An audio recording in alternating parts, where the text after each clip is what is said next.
Bom, primeiro, boa tarde, boa noite, bom dia. Aqui é Hélio Moretti falando. Antes de mais nada, queria agradecer a Vitória pelo convite. Foi muito simpático da sua parte me chamar para falar aqui no seu canal. Eu espero que seja a primeira vez de muitas outras. Vamos ver o que vai acontecer na aula de hoje. O assunto que me foi sugerido, me foi aí pedido, foi para falar sobre racismo. Claro que alguns de vocês podem até pensar, oxe, vai falar de racismo de novo. Esse tema está tão batido, todo mundo fala sobre isso e para que falar disso mais uma vez? Olha, galera, por um fato muito simples, né? Vamos continuar falando de racismo, simplesmente porque ele existe. Não é o dia que talvez aí chegamos, sei lá, no futuro, eu espero que não muito distante, o racismo for apenas uma aula do caderno de revisão de um curso pré-vestibular, no tópico 10, racismo no Brasil, né, origens e decadência, aí eu vou ficar muito feliz. É claramente, claro que eu não vou dar essa aula, né? Eu já vou ter morrido há gerações. Mas é isso. Então, enquanto houver racismo, tem que ser falado. Enquanto houver machismo, tem que ser falado. Enquanto houver homofobia, tem que ser falado. Enquanto houver classismo, tem que ser falado. E é isso. Não é? Bom, além de necessário e urgente, falar sobre o racismo também tem uma motivação. Vocês devem ter acompanhado, para quem estava vivendo no planeta Terra, nesse ano, principalmente a partir de maio, deve ter visto o que aconteceu lá nos Estados Unidos, que foi a morte de um homem chamado George Floyd, que foi morto aí, foi estrangulado por um policial na luz do dia, diante de câmeras e com uma cara absolutamente assim, impávida, assim, tranquilo, né? Ele foi lá e matou, assassinou, a sangue frio, uma pessoa assim, diante da câmera do celular. E, bom, isso gerou, em plena pandemia do coronavírus, gerou uma série de protestos que tomaram conta aí das várias cidades dos Estados Unidos, e principalmente foi liderado por esse movimento chamado Black Lives Matter. Black Lives Matter é um movimento que surgiu em 2014 e que tem como foco a denúncia, né, de abusos das autoridades policiais contra a população negra lá nos Estados Unidos. E curiosamente, você vê, esse movimento surgiu em 2014. Por quê? Porque foi assassinado um homem negro chamado Eric Garner, da mesma maneira, quer dizer, assim, muito parecido com o que aconteceu ali no caso do George Floyd. Ele foi estrangulado também por um policial que deu, né, um mata-leão nele.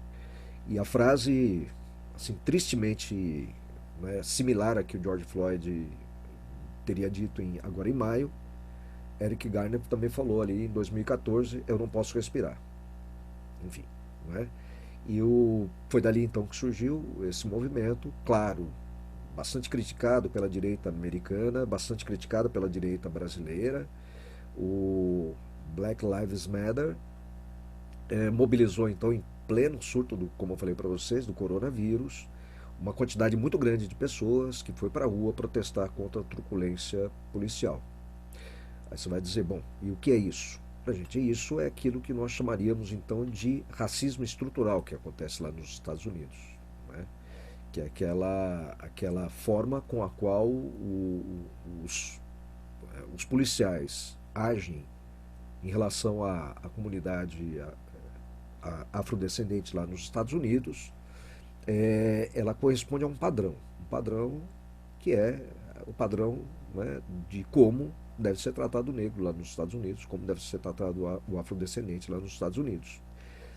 Isso é sintomático, porque ele revela o chamado racismo estrutural, né?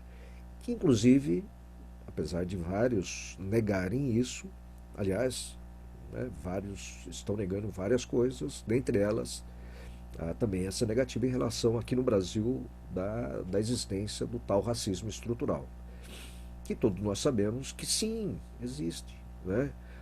Eu cito aí para vocês um que é, olha só, presidente da Fundação Palmares, que que é uma fundação que foi criada, inclusive, para combater o tal do racismo estrutural. Esse, chamado Sérgio Camargo, ele, em entrevista, ele diz claramente, com todas as palavras, com todas as letras, que racismo estrutural aqui no Brasil não existe. Ele foi um desses também que diz que esse movimento Black Lives Matter é um bando de arruaceiro, bandido, marginais, né, esquerdopatas, que usam o negro como massa de manobra e abre aspas, um lixo. Palavras dele. Então perceba que é um movimento que não é um movimento que passa batido, tanto lá quanto aqui. Né? E aqui sim, gente, apesar do nosso querido presidente da Fundação Palmares não concordar, sim, no Brasil existe racismo estrutural, sim, ele existe. Ele existe e ele é muito presente aqui na nossa sociedade. Portanto, vejamos, né? Só se você pegar dados que são colocados, né, inclusive no nosso Atlas da Violência, lá aparece que 75,5% das vítimas de homicídio em 2017 eram negras. Bom, galera, isso deve significar alguma coisa. Se você pegar esse mesmo Atlas da Violência, você vai ver que a quantidade de jovens negros mortos pela polícia cresceu absurdamente nos últimos 10 anos. O que a gente tem constatado é um verdadeiro genocídio da população negra, notadamente a jovem, nas periferias do nosso Brasil, em todas as grandes cidades. Infelizmente isso acontece. Fazendo aí um corte de gênero, ainda seguindo o Atlas da Violência, há de se notar que, por exemplo, os casos de feminicídio decresceram junto à população de mulheres brancas e aumentou significativamente no que diz respeito às mulheres negras. E é lógico que isso está associado diretamente à questão desse tal do racismo estrutural que a gente está falando com vocês aqui. Partindo desse princípio que ele existe, vamos tentar mapear aqui com vocês como é que ele se construiu. Bom, gente, só um resgate histórico, que é a minha área, né? Obviamente que se você for olhar a questão da escravidão, como nos coloca e sempre nos lembra, né, quase, como é que eu diria assim, o historiador, né, conservador, o jovem Leandro Narlock, ele coloca constantemente que essa história, né, de reparação, ela tem que ser pensada, né, e vista com cuidado, porque afinal de contas a humanidade sempre praticou a escravização de outras pessoas. Né? Se você pegar, por exemplo, lá na Grécia Antiga havia, na Roma Antiga havia, no Egito Antigo havia, quer dizer, então, essa história de que houve uma escravização e, portanto, o negro aqui do Brasil, da América, precisa ser reparado de alguma maneira, é alguma coisa que não tem muito cabimento. Essa visão mais conservadora, claro, né? Discordo, né, como discordei aí do presidente da Fundação Palmares, discordo também do meu colega aí de profissão, que é o Narlock, que não, são coisas bem diferentes. Né? O que nós tivemos aqui no caso dessa escravização que trouxe esses africanos e gerou seus descendentes aqui na América é a escravização mercantilista. Né? Bom, não que não houvesse, como ele sempre faz questão de lembrar, né, nos seus trabalhos, não que não houvesse a escravização na África, no continente africano. Sim, havia. Mas a escravização na África ela nunca serviu de base para a criação de um sistema de geração de riqueza, um sistema produtivo que seria o escravismo. O sistema de produção desses povos africanos não era baseado na escravidão. Né?